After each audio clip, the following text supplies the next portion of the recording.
Hi, everyone. Welcome. My name is Vanessa Cole, and I have the honor of hosting Mantled for More. This series of conversation is centered around what I call the mantle that matters.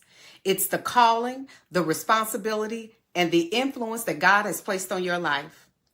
Each session is designed to help you grow, to be strengthened, and to gain clarity, not just for what you carry, but in how you lead and how you pour into someone else along the way. So, wherever you are watching from, I want you to lean in, remove the distractions, and position yourself to receive. Because this is more than a conversation, it is a moment of alignment. So, let's step in it together.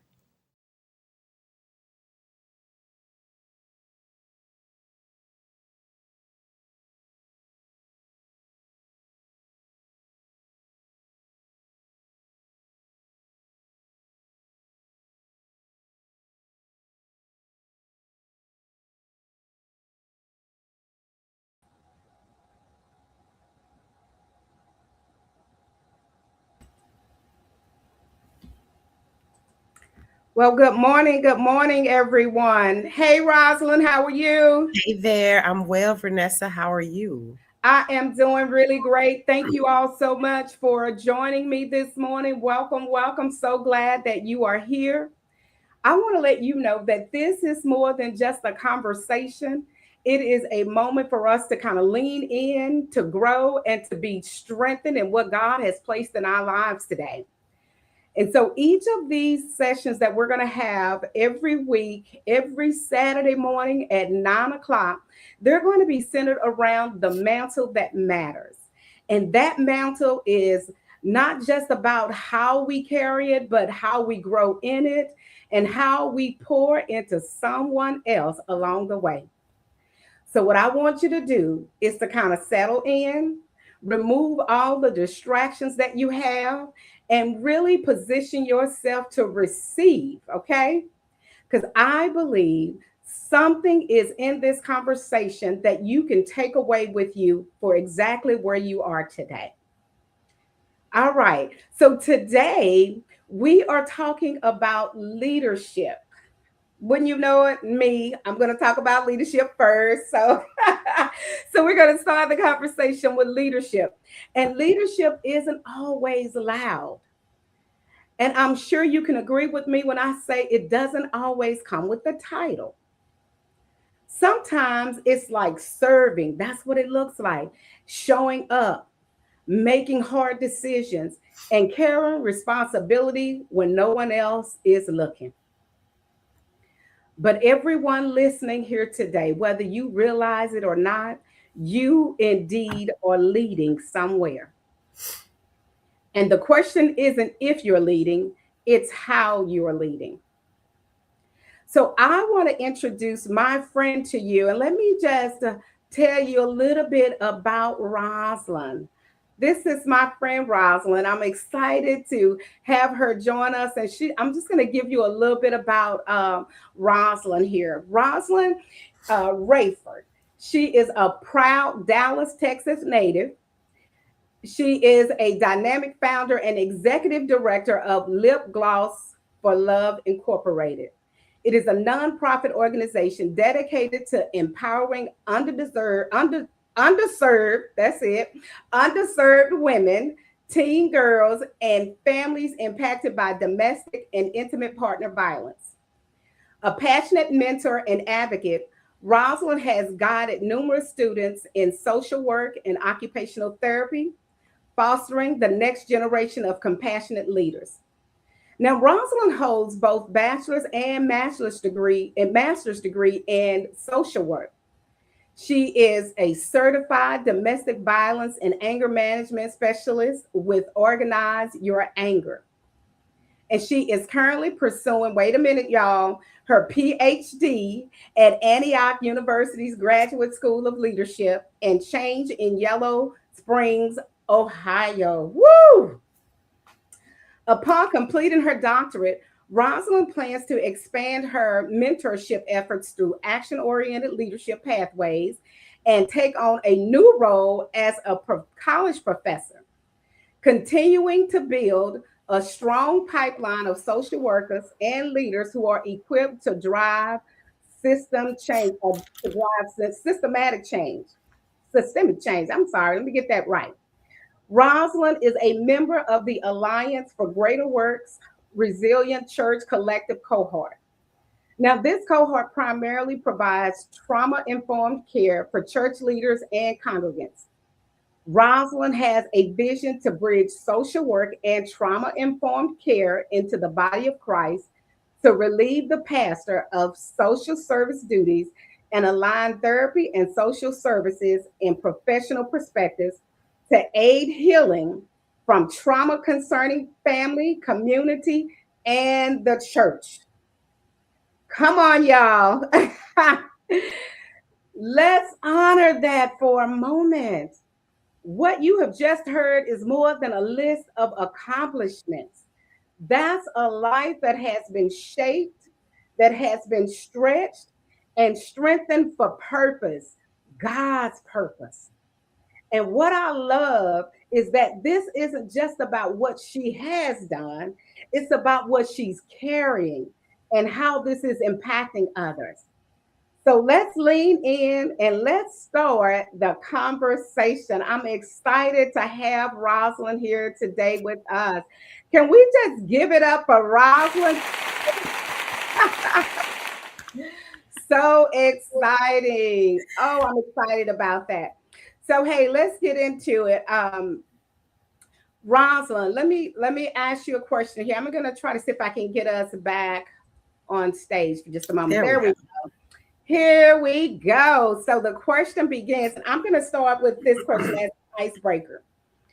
If you had to describe this season of your life in one word, what would it be and why? Now, I'm going to go first for you because I'm just going to, kind of give us an idea of what we're looking for. For me choosing that one word for me is going to be building. And I say that because this season is about laying foundation, not just for me, but for others that are around me, for someone else. So my word for this season is building. What about you, Rosalind? So my word for this season, and I have been asked this since January. What is your word for this season? And I have not veered from intentional. Intentional. Okay. Because oftentimes we hear the vision and the plans and the awesome things that other people are doing and they're manifesting. And it's like, oh yeah, I remember when I wanted to do that. I remember when I want to do that. And so what I have learned is intentional. Last year was purpose. Okay. This new season is intentional. So your purpose and your intentions have to line up. If not, you're going to be all over the place. I get that so much, and one of the reasons why I say I get that is because I've been on the end where people will tell me what I should be doing. And so I've tracked this and I've done this and I've been there, but yet there's this still emptiness because I'm not doing what he called me to do. I'm trying to fulfill some things. I'm going places, completing things, spending a lot of time on things that he has not called me to do. Mm-hmm. But somebody else is saying, you ought to do this, or you ought to do that, or this is what success looks like. This is what this looks like. And so intentional for me is going to be intentional about what his purpose is for me. So thank you for that. I appreciate that. That is so good. Thank you for that. So we're going to go right on into the first question. Are you ready for this, Rosalind? I'm ready. I mean, whatever ready looks like. Okay. We're here now. I love it. So the first question for this morning, and we're talking about growth and strengthening. How has leadership shaped you personally? What has it grown and strengthened in you over time? What has it grown and strengthened you over time? Okay, so that's a 3-part question. And I have and my brain is not split in 3 parts anymore. It used to be. So you got to go back to the first part. Go back to the first. And then we're gonna answer that. And then we're gonna answer the next one, and we're gonna answer the last one. I am okay with that. How has leadership shaped you personally? What has it grown and strengthened in you over time? I would have to say that humility, Okay. leadership shapes humility because it's just one of you and it's multiple people that you may be leading. And what Mhm. I find is that there is no one size fit all. And a lot of times in those leadership spaces, you as the leader have to eat the humble pie.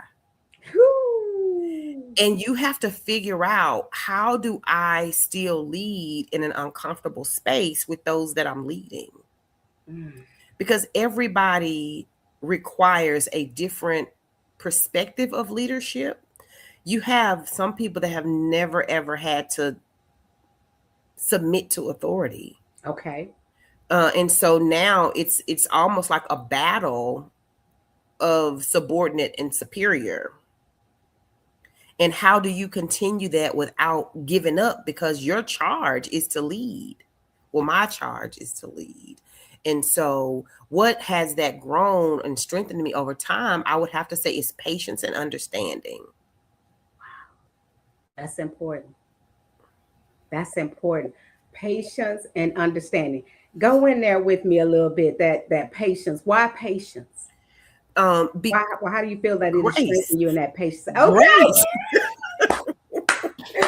Well, he has graced us, right? So it is because good for us to be yes, gracious to others. yes, because when I think about grace, when I think about giving grace, Uh-huh. and I think about receiving grace, I just think about how raggedy we all are. You better tell it. How so unperfect. How so unperfect. I ain't talking about imperfect. I'm talking about unperfect. Unperfect. Yet we are, in this being, this human flesh, that we're raggedy. And so if I'm Mm. raggedy and I see raggedy and I want grace, I have to give grace. Oh, that's so good. That's so good. Yeah. Especially, you're talking about being strengthened in that area. It is easy to cast people away and not deal with them anymore, but that's not what he Listen. did. That's not what the Father did. And thank God for that. Woo! That's how you lead. Yeah. That's how you lead, growing in that grace. Let me go to this next question because that is so important. What are some key lessons that you have learned about leading with humility and service? Really, you kind of addressed that a little bit. I don't know if you elaborate a little bit more. So it's What are some leading. key lessons that you have learned about leading with humility and service? Is that observation is key. Mm-hmm. And every situation is not to be spoken to in the moment. Mm. Sometimes we have to just sit back and do an evaluation, because it could be a one-time thing that you address that could ruin an entire opportunity. Okay, I'm gonna back you up just a little bit because we need you to say that again. And I think this is what I think I heard you say.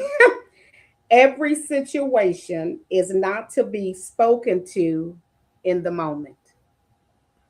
Is that something that you have learned That is in a specific situation that you had to go through, or can you talk to us a little bit about it without going, in details with the specifics? absolutely. Okay.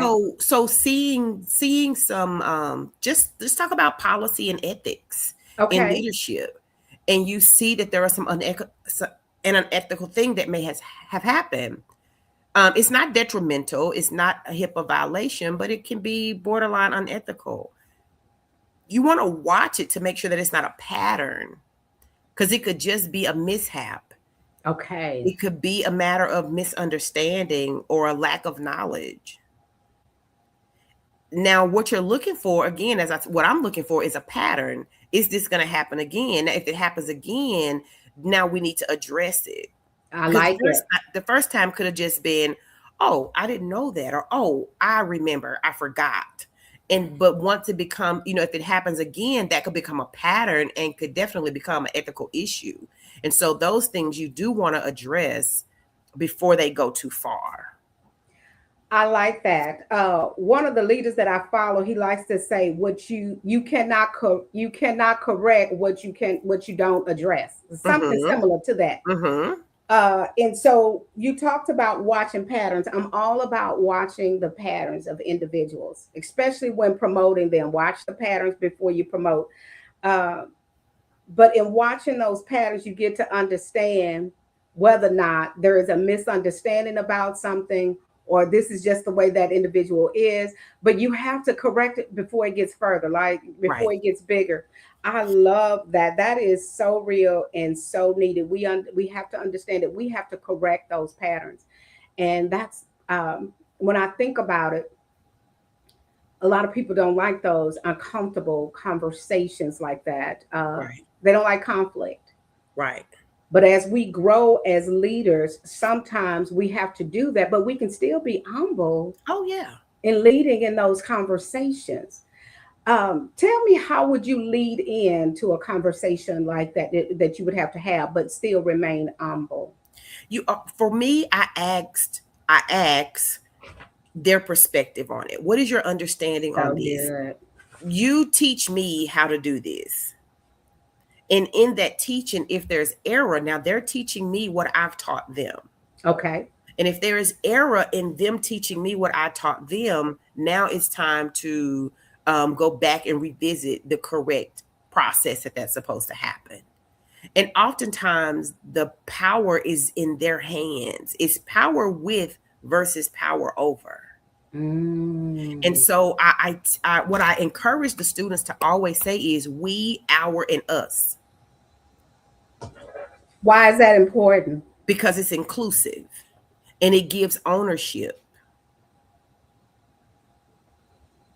I love that. Girl, I'm taking notes. Get them notes. Get them notes. You best believe it. I will be smarter than I was Get the them day before. notes. How about Get that? all these notes. That's what we are here for. I love it. Let me lead into this next question.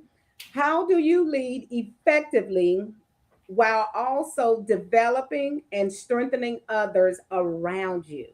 Mm.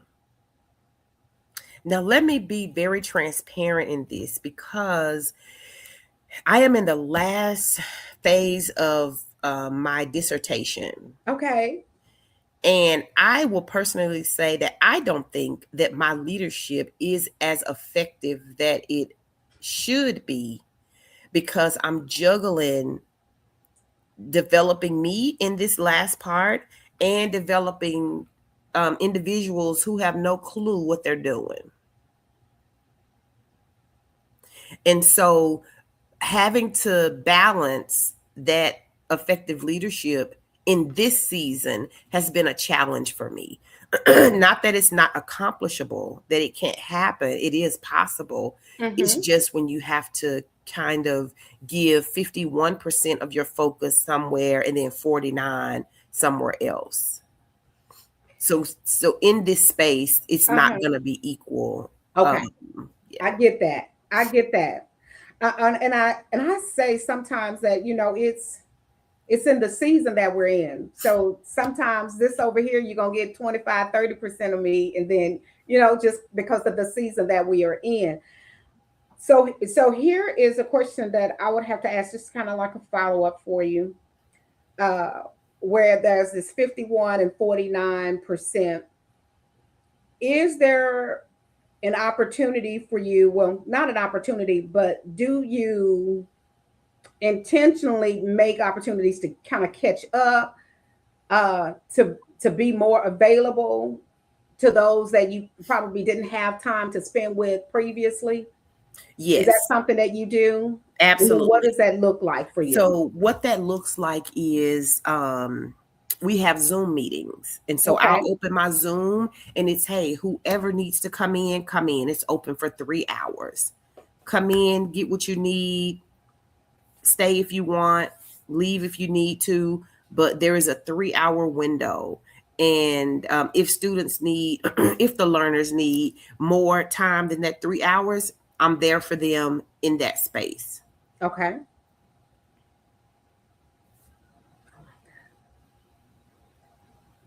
That is so good. Have you found that to be uh, successful for you? Does that work for you? I mean, are you getting from individuals?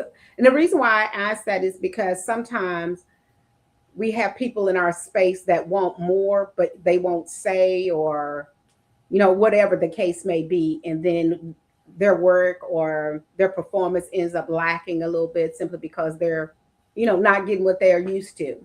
Yes, so it's funny because the Jodeci song came in my head. Tell me Okay, what you what is want. that? Tell me Tell me what what. you want. Tell me what you need. Because if you don't tell me that you need that extra care, Yeah, yeah. I am caring for everybody in the same space. Okay, And so you got to tell me where your needs are. okay. You got to tell me where that extra attention is needed, because everybody learn different. Some people are visual, some are hands-on, some are audio. So yeah, we have to be in a space to where we self-advocate for what we need. Everything is moving so fast. We have to slow down the pace of those that we need guidance and leadership from. That's good. Yeah. And it has to be intentional. If you want to hear forks clanking, okay, let me know that we can go to lunch. But if you need my undivided attention, then you need to say, can we go to the library? Can we go to a coffee shop where Okay. there are very minimal distractions of someone else asking questions, the phone ringing, things of Hmm. the office nature that's happening? And so I encourage those that I mentor to stop me and say, in 30 minutes, can we do this? In an hour, can we do this? Yeah. And I will tell, before you leave for the day, this is what we need to do. We have an event this morning, and I told one of the students, before we leave today, you need to make sure you get tables and chairs. Well, she didn't do that. And so she's at an event with no tables and chairs. Who gonna go get the tables and chairs, Miles, when you're picking up the tables and chairs? And so that's where you teach accountability. Yeah. That's where you, sometimes we have to allow us to fail in order to say, next time that's not gonna happen to me. Oh, Rosalind, girl, you preaching. You preaching on some leadership right there. That is it. Yeah. I love that. It's not That's leadership if you practical. do it. That's It's not practical if stuff. you do it, for Mm-hmm. them or for us, Mm-hmm. it's not leadership. Yeah. Yeah. I love it. So tell me this, in what ways are you intentionally pouring into the next generation of leaders? So intentionally, so let me word this correctly. So I mentor and supervise social work on a bachelor's and a master level Okay. students. I also have doctoral occupational therapy students that come through, and they develop programs. So intentionally, I make space for them to be fluid and creative. Mm. It's not this is how we've always done it. This is how we do it. What I let them know is we have a mission that I am married to. I'm not married to anything outside of the mission. So if you see something that you think could push best practices, let's talk about it. Let's update policy. Let's create a policy, because interns they have to have a space in their learning where they're dealing with policy. They're dealing with data collection and data analysis. And so in that, they have to identify spaces to where they get that learning. I'm not the teacher. I'm not the professor. I am the practicum supervisor, where I supervise your work and correct it, or I say, job well done.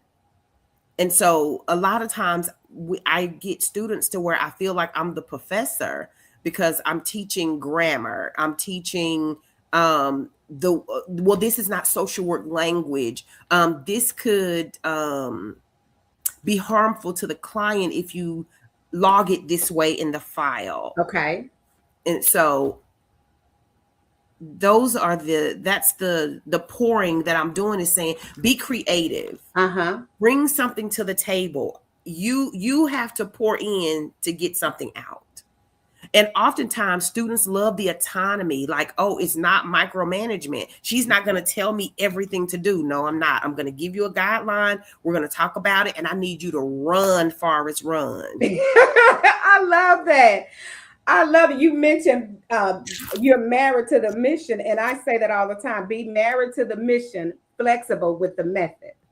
Because in that flexibility, the different ways that they have to do things, being creative, we'll find that sometimes it's more effective and it could deliver more than what we had. You know what I mean?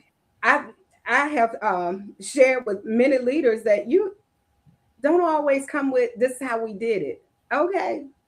We got AI, we got all kind of things that are, new for us and that makes things more effective for us.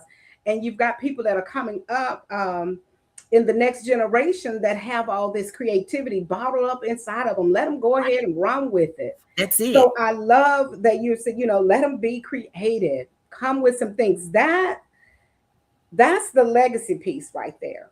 Right. Because it's going to live long past you when you are allowing others to have part in that. That's right. So and you said, giving them some autonomy. That is one thing I think as leaders that we're struggling with right now. And that's the area that we have to be able to grow in as leaders. Yeah. And so I love what you have shared with us. Thank you for that. I'm taking all kinds of notes. My paper is full. Share your notes. It's so full. Share your notes like we're taking a test next week. Share your notes. Share the notes. Share your notes. I know. I mean, you and I both are women of faith. And so we have seen what it looks like to allow others to go in and take the lead on something, even when they weren't perfect in it. You know what I mean? When Jesus chose his inner circle, they weren't perfect in it, but yet he gave them an assignment. Right. And let them go ahead and do it. And so we have seen that all throughout scripture. And I love that you are modeling that. So in speaking of that, let's talk a little bit about passing the mantle. How do you lead and pass that on? So how can women lead with confidence while also making space to pass the mantle to someone else? Ooh, the first thing came to mind is careful. Ooh. Because oftentimes, and Vanessa, you know this, we can make a thing look like we were born with doing it. Because nobody see the struggle in the background. Nobody shared the midnight hours. Nobody saw the tossing and turning, because this thing may not have come out to be pleasing unto God. Ooh. So we have to be careful when we're transferring the mantle, because I want it because it looked good. I want it because you get gifts. I want it because your name is called. And in the background, you don't see that I've been talked about like a dog. You don't see that when people told me they were going to show up, they didn't. You don't see that I'm doing the work of 3 people because 2 people told me they was going to do it and they didn't. Mm-hmm. So all you see is that it came together. You don't even know that there are some missing pieces. It just looks like it's well put together. And so in passing the mantle, we have to make sure that that person has followed us as Jesus' disciples followed him. Come on. And even afterwards, did they all get it right? Even after? No. After 3 years, you would think they got it. I can let go. They got it. I can let go. But I will share this with you. I will share this with you. When your time expires, come on, it's a done deal. You can stay in it and mess it up if you want to, but it's a done deal. Think about when John baptized Jesus. Mm-hmm. And he told the people, there is another that's coming after me that I am not worthy of tying his sandal. John knew he had to move. Come on. John knew what was coming because when he was in his mama's belly, he leaped just at the very presence of Mary walking in the room. And we have to be okay with moving. Be okay with moving. We have to be okay with passing the mantle. So what? You did great for 117 years in that position. So what? You did. You baked all the cakes. So and we gave you your kudos when you did it. Listen, now it's time for someone else to do a different thing. Okay, can we just put a plug in that just right there? Come on. How do you know when it's time to move? Let it breathe. How do you know when it's time? Yeah. Because what was is no longer. The joy you had in it is no longer. The energy you had now is being drained out of you. Oh my God. Yeah. And how it's an uncomfortable space now.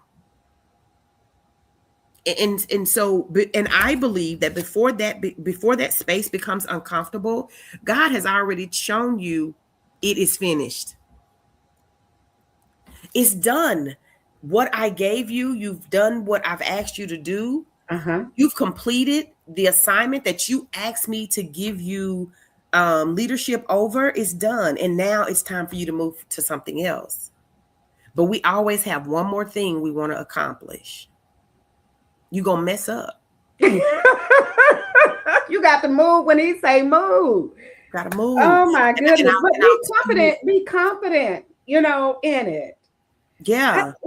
And prepare to pass the mantle.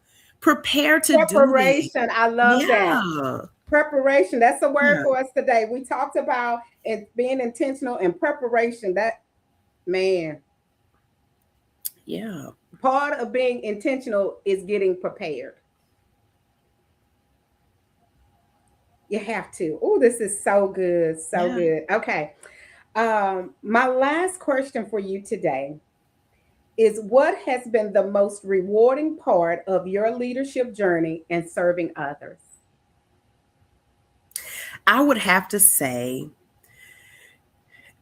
that I'm speaking to the students, the social work and doctoral students that come through Lip Gloss for Love on their learning journey, is when they come in and they have no clue. And you can see the manifestation of their ahas. Yesterday, I listened to one of the students explain our programs and services to other potential students. And it took everything in me not to run around that school room, because I heard me talking. That means she was listening. That means she absorbed it. And it means that she trusted that what she was saying was accurate. And so when I see invitations, just got an invitation from a young man that was with me last semester that he's graduating. He hasn't been with me in about 4 months. But it was important for him to let me know, I'm done and I want you to be there. Receiving graduation pictures and graduation invitations and thank you letters that say, when I was there, I didn't understand what you were doing and why. I didn't understand your processes, but now I know. Thank you so much. Those are the most rewarding parts of my leadership and serving others. And with my servant leadership style, they come first. If you put people first, they will do the work. They're going to take care of the work because they know you care about them. And so those are the things that rattle my feathers and make me jump up and happy. Girl, I can tell. I was about to come join you in your seat, man. Trying to keep my calm over here. Listen, and even when students oftentimes come in, and Vanessa, it has amazed me for the last 3 semesters, is that a lot of our students are coming in to check a box. I just want the degree. I'm the first one in my family to go to college. I'm the first one in my family to graduate high school. I'm the first one in my family to be in a master's program. And I'm at the end where I'm doing a practicum, and I just need to get these hours and check the box. And I put a red sign, stop. We don't check the box here. This is a lifelong experience. You got to be able to do what you say you can do. So when I go in and I'm looking at their hours and I'm looking at the task that they say they did, if it doesn't say ED on the end of it, you're not done with it. So you don't get all those hours because it's not completed. The task and the talent, the task and the time has to go together. You can't tell me for 3 hours you did an intake training. You didn't do nothing else for 3 hours? And the intake training take 10 minutes? The time and the task don't match. Wait a minute. Now, you said if it doesn't have ED at the end, tell me what that means. ED means it's past tense. It's done. It's finished. Oh, okay. Yeah. So you tell me you're researching, that means it's ongoing. Okay. But if you say you researched with the ED, I'm there. And listen, I'm the one that says, oh my gosh, that is great. Now show me. Oh, I did. So take that ED off of there, because if you can't show me, it's not done. And so in the world of social work, if it's not documented, it didn't happen. That's right. Yeah. And so I had a young lady that I was on the line with for about an hour or so last night, and we're going through all of her tasks. Like, you got to change the language. You don't have anything to show me. So you're not finished with it if you don't have anything to show me. So are you just here collecting hours, or are you really here for the learning and the leadership? That's good. Ooh, yeah. That's so and it's good. uncomfortable. It is uncomfortable, but it is necessary, because I have to sign off on that. And if I don't have nothing else, I got my name. Mm-hmm. Yeah. I love that. And I love it for various reasons. But one of the things is that you have to, especially if you desire to lead others in growing to their next level.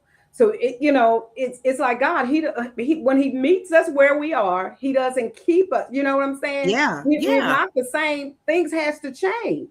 Absolutely. We have to change internally. We have to grow. And so when I meet someone, okay, I'm gonna get to know you, but I want you to grow while you're with me, because I'm growing too. So grow with me. I don't want you to be in the same place that you are, when I met you. Right. And I believe that God wants us to do that as we continue to pour into others. Reach back and find out, what, hey, where you at? What you doing? Right. What is life? What's going on in your life? What's happening? Yeah. You don't fell off? Okay, come on back. Yeah, come on back. Paul talks about, come on. Yeah. Yeah. And I love that you have a heart for that. Thank you for leading like that. To care enough to say it's not just about checking a box. This is your life. Right. And our lives are tied to somebody else's. Yeah. Yeah. The things that we do, the words that we say, all of those have purpose. Yes. Yes. And so I love that you are in a position with this generation where you can not only supervise and kind of work with them on that end, but you also have the ability to pour into them and prepare them for that next level. Right. The other day, in our meeting, I asked everybody at the table, what were your goals? My perspective is, if people don't have goals, they don't have nothing to lose. And if they don't have nothing to lose, they're dangerous. Can we just put a mic drop? Somebody in the chat, would y'all just come on and help me out with that one? Put that if they don't have goals. Yeah. They dangerous. If they don't have goals, you don't have nothing to lose. You don't have nothing to lose, and If you you're don't have dangerous. nothing to I lose, heard you're dangerous. Boom, dangerous. Yeah. boom, boom, boom, boom, Yeah. boom. If you don't have anything to lose, you're dangerous. Wow. You're foolish. You're careless. And in that, when you go down, you're going to take everybody down around you because you have nothing to lose. My God. Yeah. The Get word you of some God said, know goals. those who labor among you.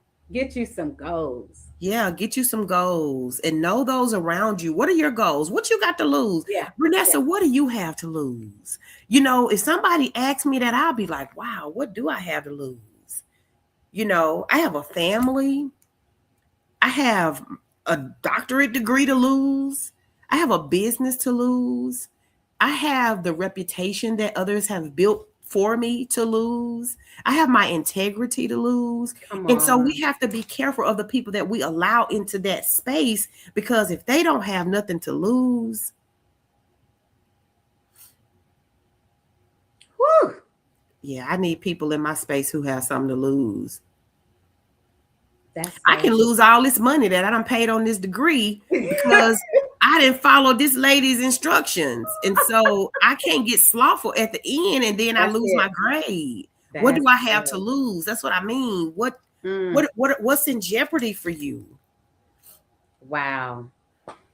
Whew, well, sis, we have come to the close. This has been awesome. Absolutely. Whew, what a rich conversation. Mm-hmm. Now, what we've heard today reminds us that leadership is not about having all the answers. It's about being willing to grow, being willing to stretch, and being willing to serve faithfully in what God has entrusted to us. Because He entrusts all of those people that you come into contact with, He's giving you something to pour into them. And He's entrusting you to do just that. Yeah. So I'm thankful that you, my sister, I believe, are stewarding that well. Thank you. Big ups to you. Thank you. Thank you so much for what you're doing. I hope that all of us are walking away with this, that you don't have to lead perfectly, but you do have to lead intentionally. Yes. So I love the word intentionally because someone is watching you, Yeah. someone is learning from you. You are influencing others, whether it's good or bad. And somebody is being stretched simply because you choose to show up. So as we leave this moment, I want you to think about this right here. Who am I making room for? Mm-hmm. Who am I not just leading, but preparing? Who are you preparing? Because leadership itself is not just about carrying the mantle. We talked about that. It's about passing it with confidence. And y'all, thank you, Rosalind, so much for your time once again. I'm so grateful to have had you today. I love that God put us in the same space one Saturday morning, to break bread. And we just been connecting ever since. Thank Yep. you for that. Let me share this with y'all before I let Rosalind go. When we were talking a few weeks ago, we found that we both use the same Bible on occasion when we study. So this is a tool I just want to pass on to someone. Maybe they're not aware of it. John Maxwell has a book that says the Maxwell Leadership Bible. So if you are a leader in ministry, this will help you in your conversations. I love that he has some little breakouts. It gives you the scriptures. So the Bible verses are there, but then there's a breakout on how how the leader themselves has grown in that area. What did they do, and what leadership looks like in those spaces. So it's the Maxwell Leadership Bible. And when her and I were talking, we realized that we both use this Bible. And my husband told me the other day, I'm just going to get my own because you just because that was actually his. It was given to him as a blessing, but I have been using it often. And every time he looks for it, he come to me. Where my Bible at? I got it. So you ladies, gentlemen, if you are leading in ministry, that is a good tool to use to help you to lead and steward well what God has entrusted to you. Thank you all so much again for joining us for this session of Mantled for More. I pray that you've been encouraged, strengthened, and reminded that what you carry matters.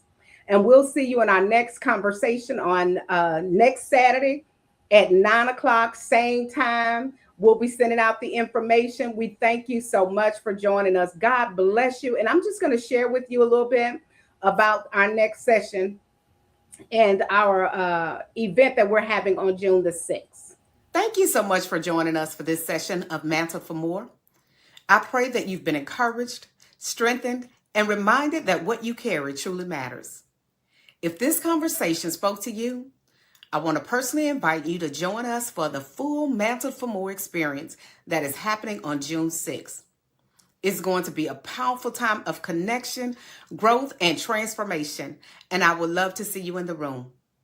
You can find more information and reserve your seat using the QR code or in the comments below. And if this has blessed you, I would ask that you would share it with another woman because we are not meant to walk this journey alone. I'm Vanessa Cole, and remember, you are not only called, you are mantled for more. I'll see you soon.